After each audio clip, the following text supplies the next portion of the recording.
Tu l'as pris là-bas? Oui, oui, oui, Ah j'ai bah pris là, oui, oui. c'est ça. Tiens, regarde. Oui, j'ai regardé. Hein? Oui. Regarde, c'est la même, hein?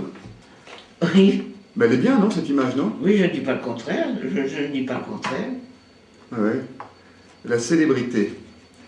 Oui, mais maintenant, à mon âge, La doyenne des candidates françaises fait l'événement. candidat. À 97 ans, Paul Donfu, avec un T, Donfu s'écrit aussi Donfu, hein, ça sous Donfu. Oui, mais c'est logique, il faut un thé. Ouais. Enfin, c'est papa qui avait retiré le T. Oui, il y a toujours quelque chose qui te gêne. En même temps, ça évite qu'on dise Donfut, je trouve. Parfois, enfin bon, c'est... La grand-mère avraise de Éric Donfu est candidate sur la liste. Devenue la doyenne des candidats en France, elle porte la parole des 85-110 ans, qui ne doivent plus être les grands oubliés des politiques locales et nationales. Sa candidature a été saluée par toute la presse locale, nationale, internationale, comme Télématin, RTL, France Bleu ou Énergie. Le Havrais Laurent Ruquier a salué sa candidature dans son émission « On n'a pas tout dit » sur France 2. Voilà, bravo. Oh, bah écoute, la télé, c'est tout. Oui.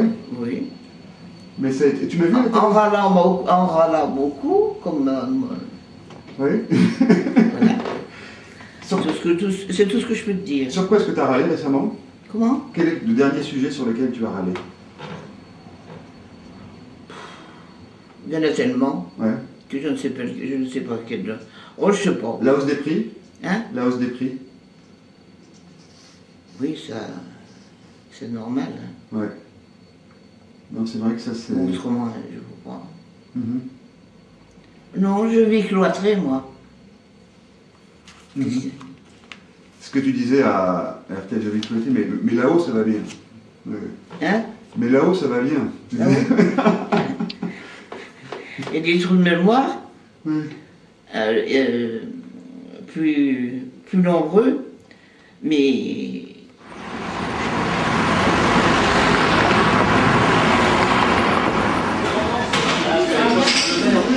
J'aime beaucoup ce lieu, le funiculaire, parce que c'est un des cafés qui participe de l'histoire de la ville.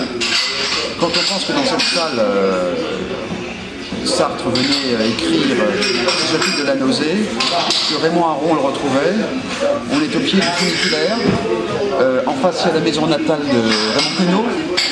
Donc ce café tenu par Norbert Lebourg est un haut lieu du Havre. Et d'ailleurs c'est ici que j'ai tenu aussi une édition du Festival des mots nouveaux, que j'anime chaque année au moment du Beaujolais nouveau, le 3e jeudi de novembre.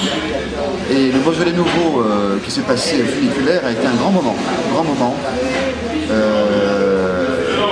Et j'ai toujours plaisir à voir cette ville comme ça qui bouge, où chacun peut prendre la suite d'autres et se retrouver, se chatoyer, se croiser, se détendre, travailler.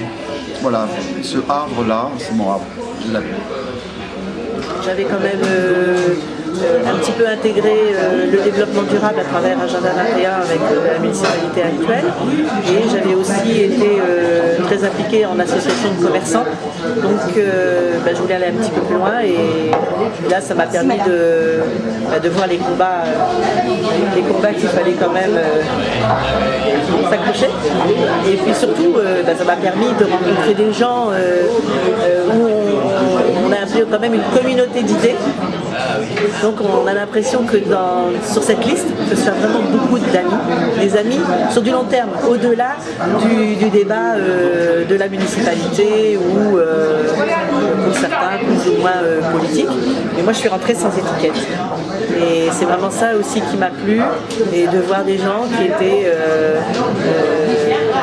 sans être intégrés dans un parti, mais qui avaient des fois des idées un petit peu différentes, mais on regroupe et qu'on arrive à discuter, on arrive à échanger, et c'est ça quoi. Pour moi ça a été très très enrichissant de rencontrer que ce soit Thérèse, Bruno que je connaissais que sur les affiches, Jean-Pierre Roncé qui est là quelqu'un de très efficace, Malka et puis aussi Paul. Hein. C'est des gens.